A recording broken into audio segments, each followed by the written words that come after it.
Just be honest. Some of you don't like the NBA. Be honest. You just don't like it. That's fine. But stop using the there's no parity in this league argument. The final four teams were a team from Canada, small market Portland, small market Milwaukee. That's not parity? If you love college football, want to make a bet, Alabama Clemson play for the championship. Again. But you like college football. So I love same teams every year. Now, I just happen to like college football, and I like the NBA. But I was thinking about this morning, we have this narrative now that Kevin Durant ruined this league. It's so great. Everybody was having a chance to win, and Kevin Durant came around. Now it's Kevin Durant's fault. Yeah. Nonsense. I went back to 1949. That's 70 years in the NBA. 70. Lakers 16 championships, Celtics 17. 33 of 70 championships. Two teams. That would be like if Bama and Clemson win another 25 years. By the way, in the 80s, Lakers got to the Western Conference Final all but 2 years. In the 60s, it was the Celtics and everybody else. Michael Jordan's Bulls won 6 titles. In the 90s, it would have been 8 if he didn't decide he wanted to go hit a curveball in single A or double A baseball. I'm going to give you 2 stats that are fairly remarkable. And they will not include LeBron James. Because there's another guy that gets blamed for moving around to new teams and killing the parity. Listen to these 2. In the last 21 finals, that's over 2 decades, Kobe, Tim Duncan, D. Wade, and Steph have been in 21 straight finals. And I'm not even counting LeBron. Those 4 guys have taken part in the last 21 finals. Oh, no, that's not even the best stat. In the last 62 years, 54 of the last 62 NBA finals have had these 5 men involved. Red Auerbach, Phil Jackson, Pat Riley, Greg Popovich, and Steve Kerr. 87%. And you think Kevin Durant and LeBron, because they chose cities, are hurting the league? It's nonsense. KD didn't ruin anything. The NBA is set up for dominance. It's got the fewest starters. By the way, college basketball, even with the one and done, the top 2 and 3 seeds dominate. Go look at the last 30 champions. It's mostly the same teams, rare outliers.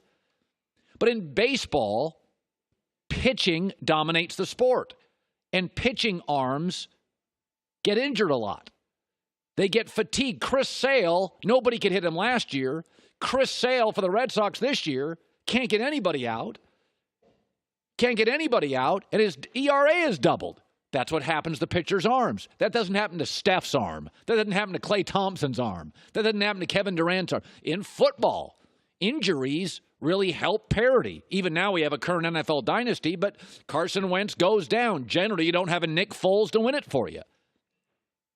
So when I look at the NBA, just admit it. The same college football fan who bemoans the lack of parity, we're going to get Alabama and Clemson again this year. The Final Four in the NBA was Portland. I haven't seen them in a Western Conference Finals in a long time. Milwaukee, good Lord, when's the last time you saw them in the Eastern Conference Finals? Toronto's now in the finals. That doesn't happen. And Golden State. Sometimes, just admit it, Democrats and Republicans, you're going to nitpick the other party. You're imperfect, but you kind of glaze and gloss over the stuff about your party to find the stuff to nitpick the other people. If you don't like the NBA, that's fine. Stop with a parity argument. It's never had it, and it used to be worse. Check out the 60s and the 80s and the 90s. All right, we have a final in the NBA. Let's shift gears. It's Kawhi Leonard and the Raptors, and they will take on whoever is starting Steph Curry and the Warriors. I like Golden State. I think everybody likes Golden State in this series. But we have a precedence here. We have a precedent for an upset. The Dallas Mavericks against the Miami Heat. Now let's go back and remember what the Dallas Mavericks were. They had the components to win a championship. They had one go-to star, Dirk Nowitzki. There was never any doubt with the Dallas Mavericks who was taking the shot. For Miami, Bosh, Wade, LeBron, Ray Allen, little indecision. Not with Dallas. Dallas had an excellent head coach. No indecision late in possessions. Smart veteran players all over the rosters. Absolutely no drama. And do you remember? These two teams played twice in the regular season, Dallas and Miami. Dallas won both. So let's look at the Toronto Raptors. Excellent head coach. They come in like Dallas as massive underdogs. There's absolutely no drama with this team. Like Dallas, they have nothing but smart, veteran, cagey players. There is no indecision who to give the ball to at the end of games or possessions. And oh, by the way, they played the Warriors twice this year in the regular season. Oh, and they won both. We have a precedent. These are the Dallas Mavericks. Now, I'll still take Golden State. But don't kid yourself. Talent doesn't always win in this league. Dallas, like these Raptors, one star, good coach, lots of veterans, the star with no indecision, late possessions, had beaten him in the regular season. And that Dallas team had Jason Kidd and Tyson Chandler and Sean Marion and all these veterans. And this team's got Mark Gasol. They got him at the trading deadline. It's Kyle Lowry. It's Serge Ibaka. It's Danny Green. By the way, Vegas heavily favors the Warriors, but they do expect a 6-game series. And I expect a 5 to a 6-game series.